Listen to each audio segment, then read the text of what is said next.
So Prabir is the president of PondyCan, a non-profit organization committed to preserve and enhance the natural, social and cultural environment of Pondicherry and its surrounding areas. PondyCan's objectives are collaboration, advocacy, research and development, and communication and education in the area of regional planning, coastal area restoration, renaissance of Pondicherry, and working with schools and colleges to help them develop their environmental awareness and civic consciousness.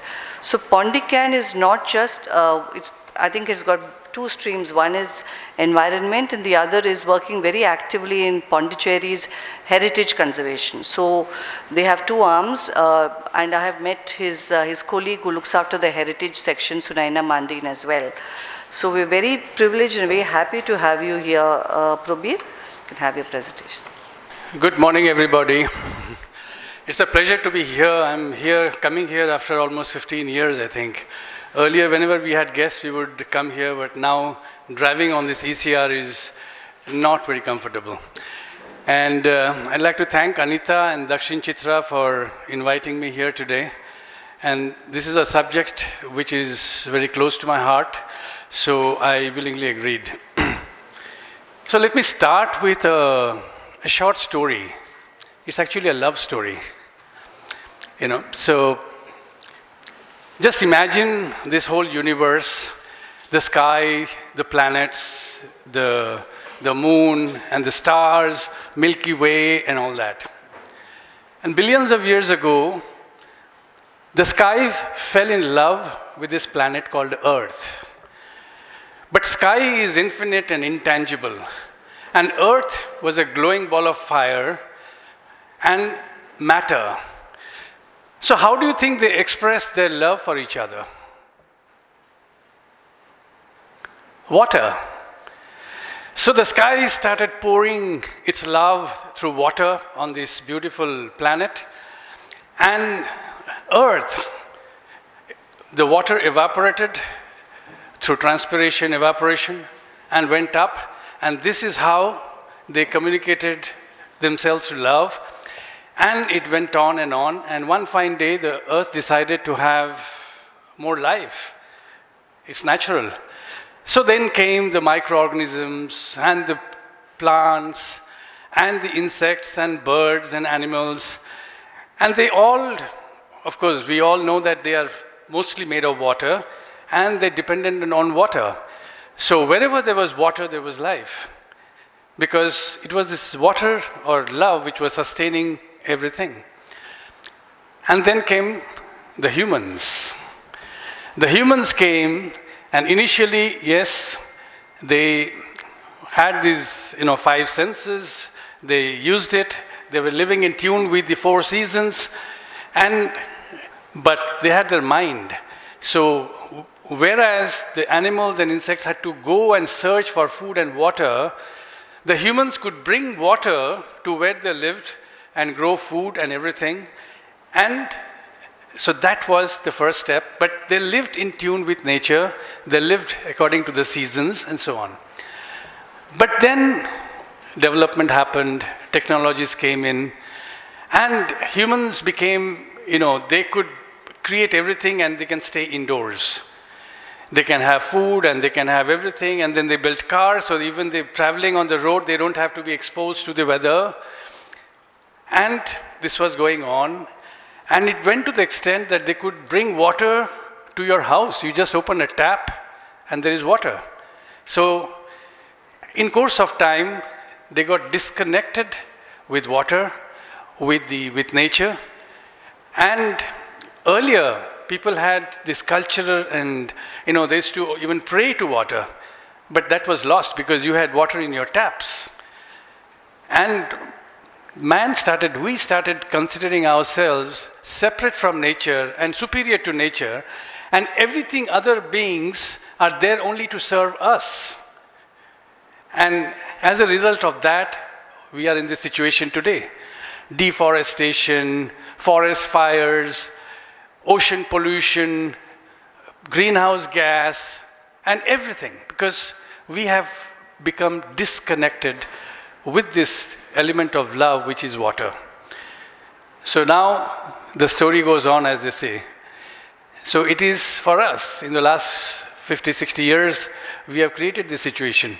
So now it is up to us to see what we should do, because we have disturbed this balance. Today we don't get the rainfall, or we get too much of it, and the whole thing has become a crisis. So in PondyCan and AGG and All for Water for All, PondyCan is my organization. AGG is Alliance for Good Governance, is a collective of many NGOs, and All for Water for All is a much larger collective. Whoever wants to work on water can join in, people, organizations, and so on. So our philosophy and what we do is what I'm going to present to you to restore that balance and harmony. Two key elements here are collaboration and integration. Collaboration is about enrolling everybody. It's the government, experts, civil society, everybody has to be involved. Otherwise, we cannot handle this crisis. And integration is we cannot work on any specific thing. You cannot just keep studying and doing research. We cannot just keep making policies. It has to be all integrated, and we need to work together. And we need to work in terms of policies, in terms of building this collaboration so that people can work together. We need to do planning. We need to have a proper implementation, monitoring. All these things have to go together. And also, how do we take it to the next level where we involve students in this whole initiative? And we need to work at various levels. We need to work at a macro level, because we could be saving a pond, but by the time we've saved the pond, hundreds of ponds have disappeared. So we need to work at a macro level as well as a micro level. So I always start with this. All problems of existence are essentially problems of harmony, and this is what I was talking about, this disconnect. The disconnect within ourselves. We have certain values, but our lifestyles and what we practice is very different. Disconnect with the people around us. We actually don't even know who are our neighbors. And the total disconnect with the environment, because we are very comfortable in our houses and our workplace, and we are not connected with the external environment at all, except when we go for holidays, of course. Now, this is what we have done to our water. You come to Pondicherry, I can show you all the ponds and tanks and channels. This is the kind of respect we have, and we can keep blaming the government, but it is the civil society and people like us who are creating this kind of a situation. Now, since we have water from the taps, there'll be a pond nearby on which we depended, but now we dump our garbage and we let our sewage into the pond, and this is the kind of situation. Okay, there is a right to life, and we have all the rights, and we know that we are made mostly of water, and everything that we do, whatever we eat or whatever we use, need water, but this is what we have done to our water. Like Hubert Reeves said, man is the most insane of species. He worships an invisible God and destroys a visible nature, unaware that this nature that he destroys is the God he is worshipping. So to talk about the macro level, initially we were working at smaller pockets. Then we got this concept that we have to work at a larger level. And as you know, Pondicherry is not contiguous. There are 14 pockets. Just the town of Pondicherry has 14 pockets. And in between you have the districts of Viluppuram on the north and Kadalur on the south. Even the water bodies, if you see the Usteri Lake and Bahur Lake, half of it is in Tamil Nadu, half of it is in Pondicherry. So how do you manage a situation when it is so disconnected? So we came out with this concept of bioregional planning way back in 2008. And we said that we have to look beyond the political boundaries, look into the natural infrastructure, and take the watershed area as the defining boundaries of the region. So the two objectives were, one is to build a collaboration of all the stakeholders to see what is our direction for development. We are pulling because there's somebody wants development this way, somebody wants the other way. So we need to come together and work on it, and to address these region-wide environmental and social issues. And we did a whole study on that, and it takes into account the natural infrastructure. It meets, because it's a consultation process, so you meet the aspirations of the people, and you create a rural-urban continuum, because the cities, we need food, we need water, we need energy, but we don't produce it in the cities and towns. We exploit it from the surrounding areas. And as the cities grow, the pressure is on the surrounding areas, and those become urbanized, and it just keeps going. And how can we design long-term sustainable solutions? So we look at bioregional planning as 3 layers. Like you have a building, you have a foundation, you have a structure, and you have a superstructure. And whatever we do is going to have an impact on the environment. So how can we collectively draw a vision document and see what are the impacts? So in this spatial scenario, we have the foundation, which is everything which is naturally there, which was there even before man came in. So the flora, fauna, minerals, and so on. And how to connect it with our land use planning. The second is the structure, which is the human settlements, both urban, rural, and the 2 aspects of water, drainage, sewage, etc. on one hand, and health, education, social requirements on the other. How do we integrate this? And then we have the superstructure, which is economic, which is primary, secondary, and tertiary, as well as non-economic, which is cultural, social, and recreational, and so on. So since 2008, we have been having lots of meetings in Pondicherry, Tamil Nadu, in Chennai, in Delhi, to push this concept of regional planning, bioregional planning. So the first meeting was in Auroville in 2008, water management through integrated planning and regional collaboration. And then we had a whole lot of meetings, and finally we decided that we need to do a study. So we did a 1.5 year study, talking to various organizations, communities like the fishermen, the farmers, the civil society organizations, to build up this framework. And the idea was to see what are the region's strengths. You do a SWOT analysis, strength, weakness, opportunity, threat, to see what are the strengths of this bioregion, what are the challenges, and what are the opportunities that we have. And we took 4 key themes: water, land use, transportation, and energy. And we came out with this whole bioregional planning. This is a report which I can share with you. So if you see Pondicherry, which is in the center, and we have a 40 kilometers radius to start with. And this is what we call as the watershed area. It's a 2,500 square kilometer area. And on the north, you have the Kaliveli tank, you have Auroville, you have Usteri, Bahur. These are the major watershed areas. And we talk about if you see in terms of the natural infrastructure, you have the coast, and then you have the beaches and sand dunes, which is along the coast. Then you have the wetlands, which is holding your water and slowly draining it to the sea through the channels, because the topography slopes towards the east. And finally, you have the forests, which not only hold this water and protect these wetlands, but also crucial for biodiversity and carbon sequestration. And this bioregion is closely connected because they share the same natural resources, climate, cultural, historical linkages, and so on. And we need to look into the land use planning, because this is what is the most stressed. So it is the most valuable and scarce natural resource today. And it shows the manifestation of the human aspirations in terms of our consumption and our activities. And how do we optimally utilize this land? And the main thing is, how can we ensure a good quality of life for everybody? This is a transportation thing that we have worked on. Essentially, you work on this, it's called a 5-finger formula. It was used first in Denmark. So since you need to have these spaces for green or blue spaces, so you have this, so that you have these transport corridors, which are basically the backbone of our economy. And you build this transport system so that you have all your infrastructure along these, and you leave these open spaces.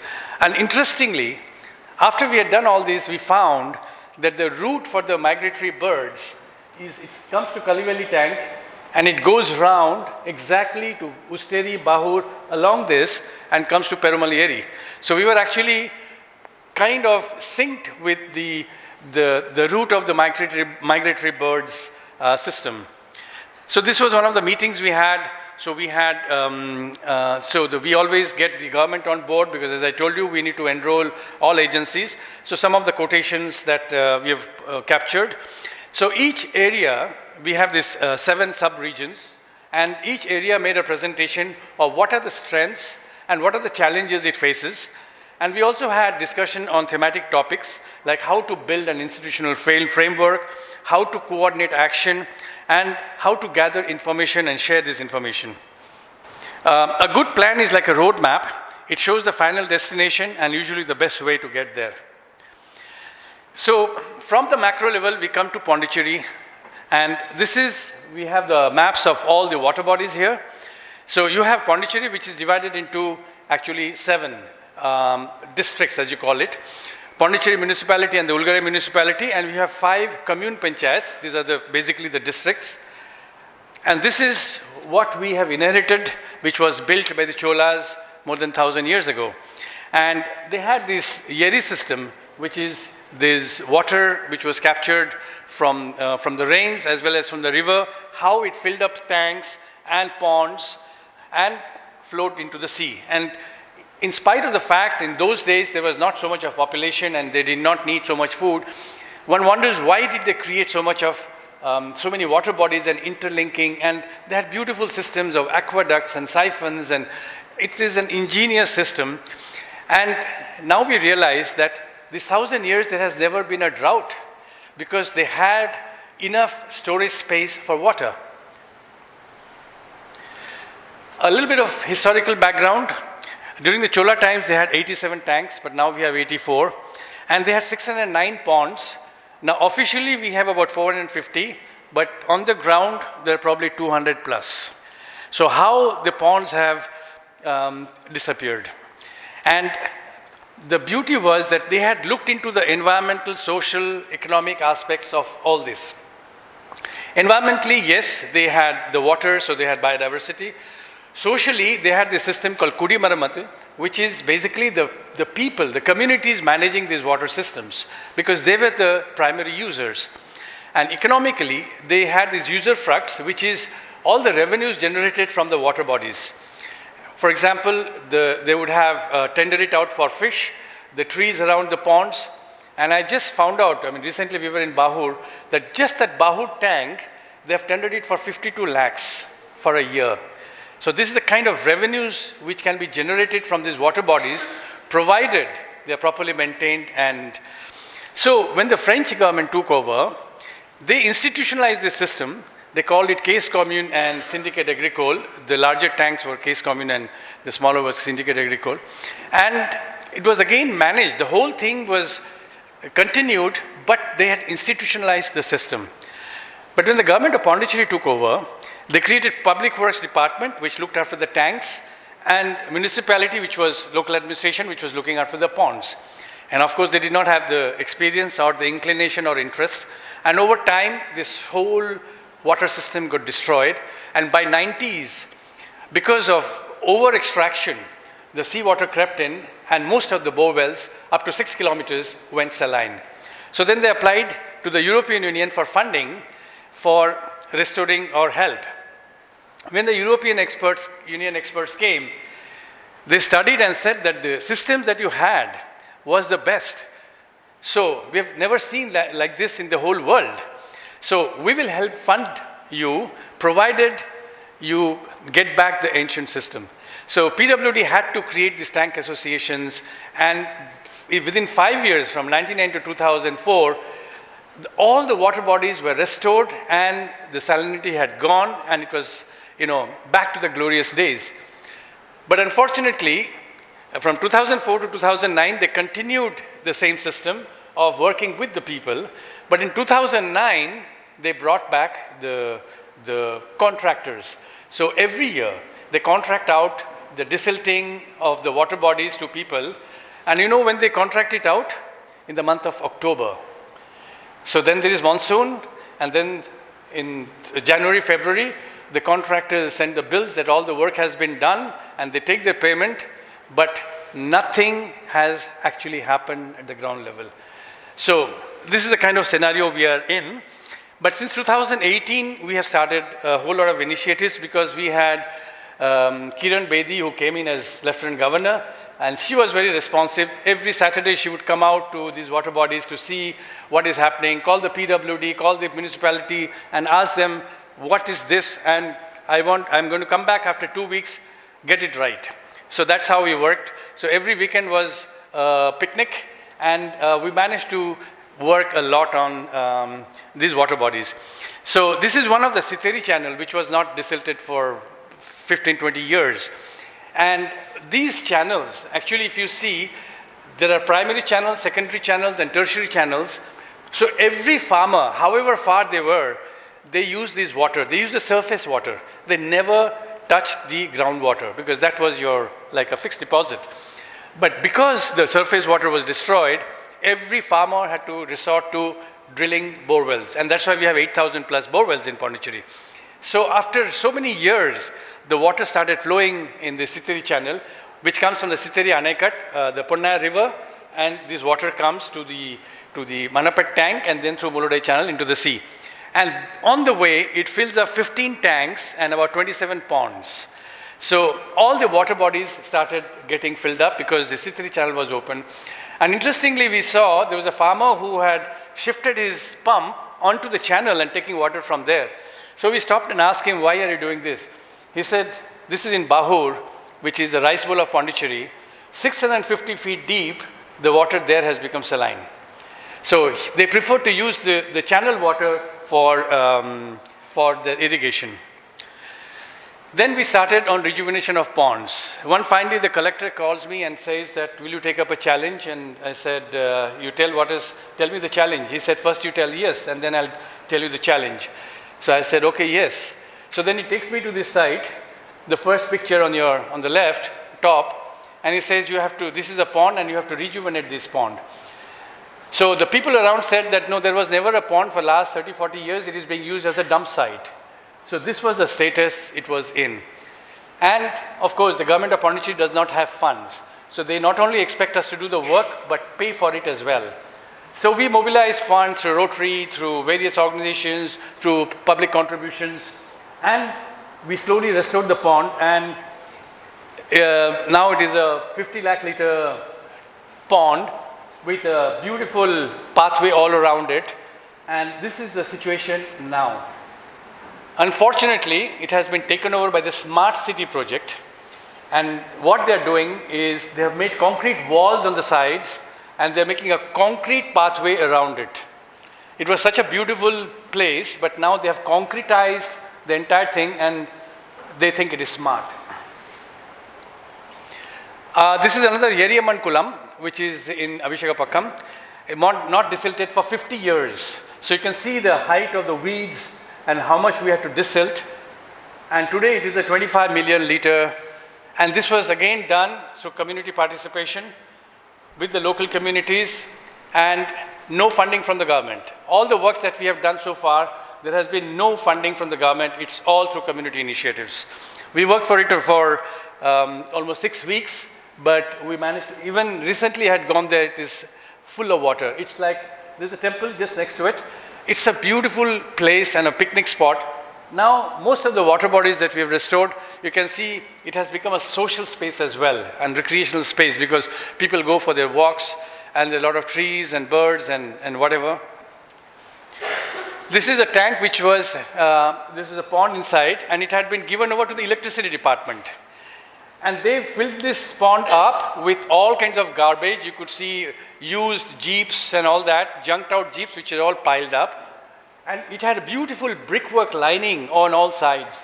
So we restored that. And in fact, the man with the green shirt, he was a retired police officer. He said, when we were kids, we used to come and swim here, you know.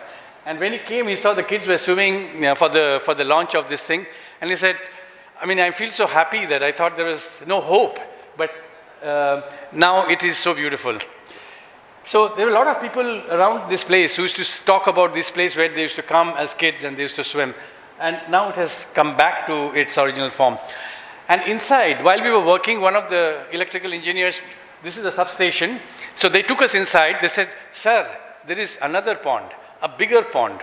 So they took us to this place, which was like completely full, and there were snakes and whatnot, and there were buildings surrounding on all sides. So again, we got together, we took support from the community, and the pond is restored now, and it has become a beautiful recreational space. This is the Kambannagar pond. The government had actually, on the left top, you see, they have filled it up to build an overhead tank. So you have a pond which is huge and contains so much water naturally. They filled it up to build an overhead tank. We managed to get that stopped, and even to take up the restoration work, there was a big fight. The municipality saying, no, it belongs to PWD. PWD says, no, it belongs to municipality. But after a lot of tussle, we actually got it restored. And now, the people around it, there are some 9 neighborhood associations. They've all come together and formed one association to look after this pond. And you know, there's a big space on the side. So all the celebrations at home, they actually do it here, because they have a space now, a big space for doing their celebration. And now they are very united every first Sunday of the month. So the first condition we said was, you have to form an association and you have to have regular meetings. And so now they meet regularly and they take care of the place. So in the first meeting itself, somebody said, I'll sponsor the CCTV camera. Somebody said, I'm going to do this. And the most elderly gentleman comes and says, I will supply tea for all the meetings. So every meeting he comes and he serves tea to everybody himself and biscuits. And he'll come and ask you, how was the tea? So it was beautiful how the community can actually come together because of this water. This is another place in Suryankulam. This belongs to the education department. And the secretary, Anbarasu, he asked us, can you do something? This is a low-lying area. And it is always inundated, and especially during the rains, the whole place gets flooded. Can you do something about it?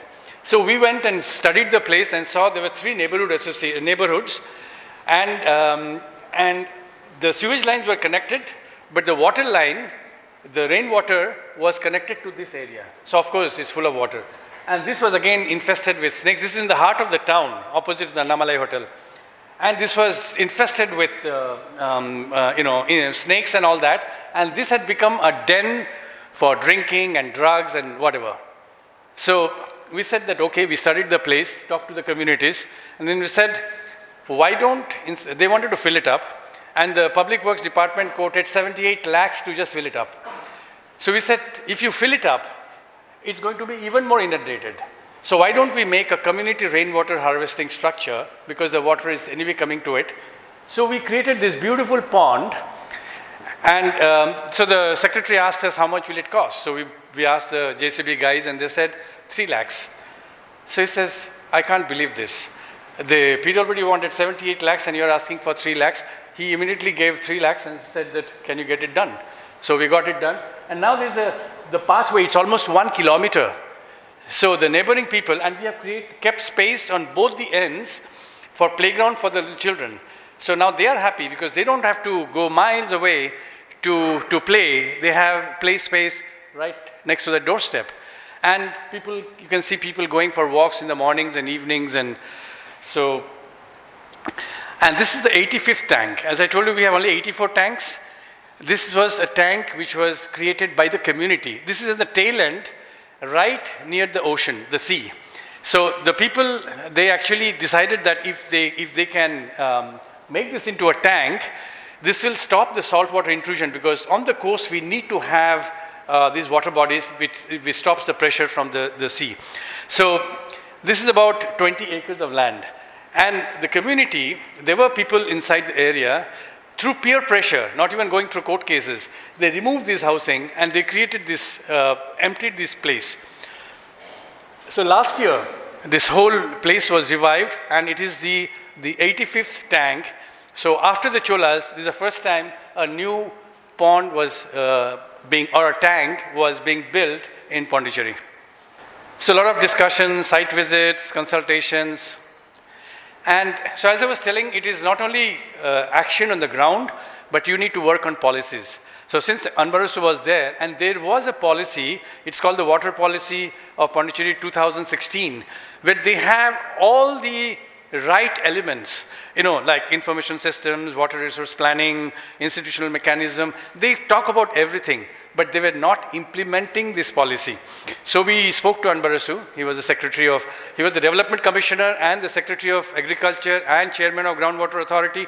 So he convened a meeting, we convened a meeting calling all these government departments, and we had made out a plan as to how we can go about, how we can revive the community engagement in restoring water bodies and so on.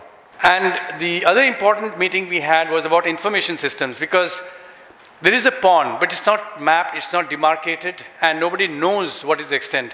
So what is happening today is there are a lot of encroachments happening. So if we can demarcate and put a boundary, then there is a possibility of stopping it. So one is information is scattered. Each department has their own information and they don't share. And it is not updated regularly. And finally, the public does not have access to this information. So we made them agree that this information will be made public.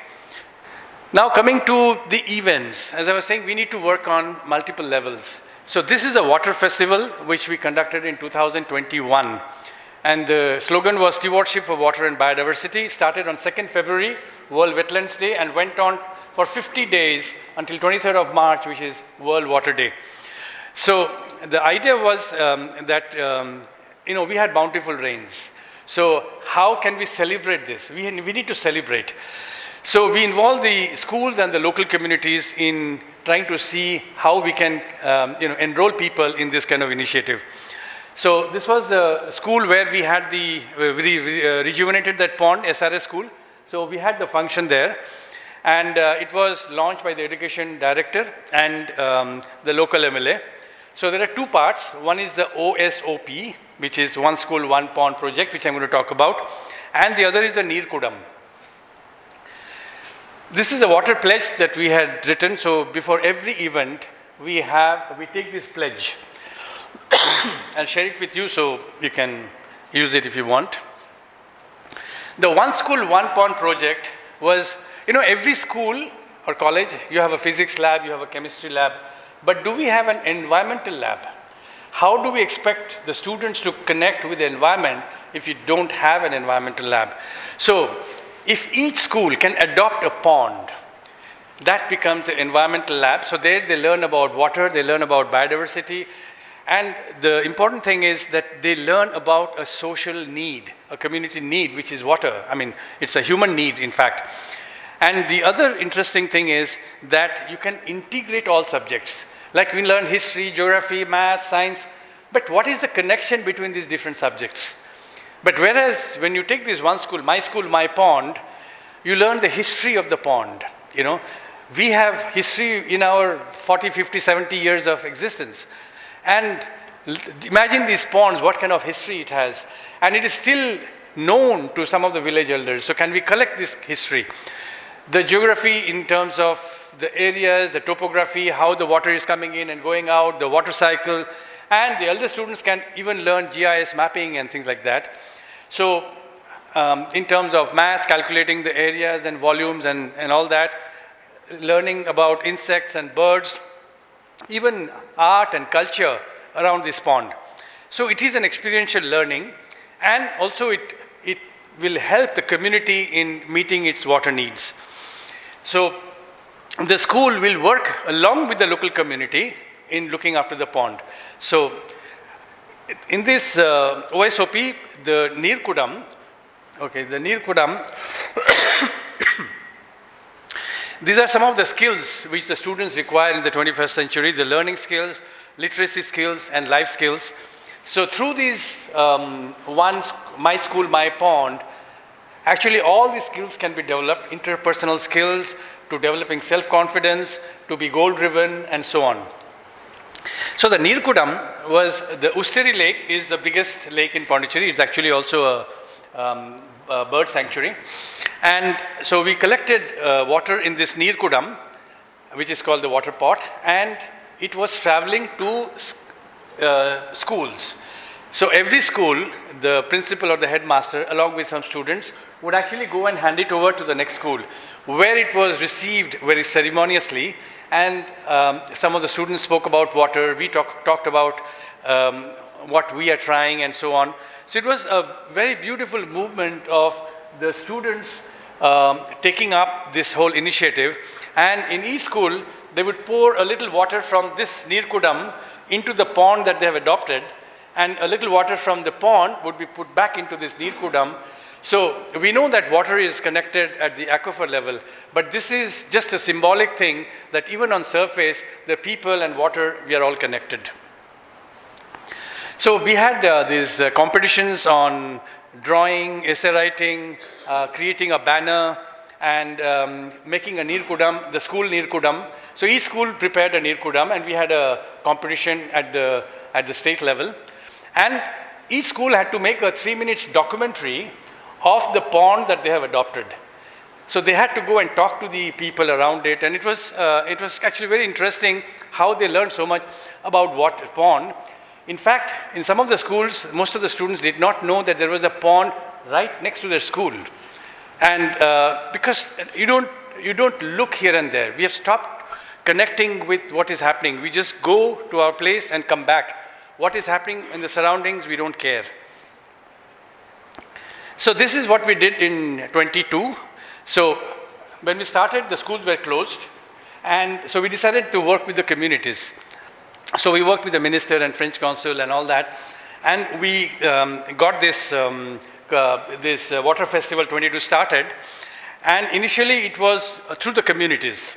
So there was a beautiful response by the communities, calling the local MLA and the panchayat people, and so they had a celebration in various forms. You can see how they have these outfits, they would do all kinds of, and this is just a ceremonious thing that they're doing for water. And subsequently, it was in the schools. The schools reopened, so we started working with the schools as well. So where the students spoke about it, and they did some exercises around the pond and so on. And this is the closing ceremony where all the Neerkudams, each Neerkudam is traveling in one district of Pondicherry. And on the final day, they all come back to the Usteri Lake, where it is poured back again after some moments of silence and sharing of experience. It is poured back. So now we have to look forward to Waterfest 23, where we are going to work again with the students and the communities. Now, before I finish, I just want to tell you that we have come out with another idea very recently. I think I shared with you, Anita, that, the water we see all the water bodies full or empty or whatever, but where does this water come from? It's the rains, the water of love that we're talking about, that we talked about. So can we involve the students in understanding, appreciating, expressing the sense of gratitude to the rains? So we are going to have this monsoon festival. So we have already discussed with the education department that there can be activities before the monsoon, during the monsoon, and after the monsoon, to see how things have changed. What is the impact of the monsoon on the pollution, on air? What is the impact on the ground? How things change after the rains? And especially evoking the senses. We used to smell and say that it's going to rain now, because you could smell the earth, and the sound of the rain. I think today the students are not allowed to go to the rain. Oh, you'll get sick, and you don't experience rain. But even now, whenever it rains, we go out on the beach road and just enjoy the rain, and the beach road is completely empty. But how do we connect the students to the rain in terms of doing some activities? Just measure how much of rain has fallen. Can you see what is the change in the life around the pond before the rains and after the rains? So a lot of things can be done in terms of measuring the water quality, TDS levels, BOD, COD levels, whatever. So the students, elder students can actually do that as part of their curriculum. So this is something that we have floated. So we have a meeting on the 15th with a whole bunch of teachers, the science forum teachers, to discuss about what activity at which level can be taken up to basically connect the students to this rain or the blessings which is falling on earth. And that way, as we mentioned, the connection between the sky and our Mother Earth is something we start understanding what is this love. And that will probably help us, because I think the only way forward is if we can involve the students, because they still have they are optimistic, they have the numbers, and I think the only way we can protect our water bodies is through the student force. So to finish, the future is not some place we are going to, but one we are creating. The paths are not to be found, but made. And the activity of making them changes both the maker and the destination. So I request you that I'll leave my email address. If any of you have ideas on what activities can the students take up to connect with the monsoons and the water, you can email it to me. We can take it up in the discussion, because this needs, a lot of people ideating. The first year we can keep it very simple, and slowly we can make it more complex by, so that they also look into agriculture. They can see the impact of rain on agriculture. So those things can be taken up at a later stage. So thank you very much.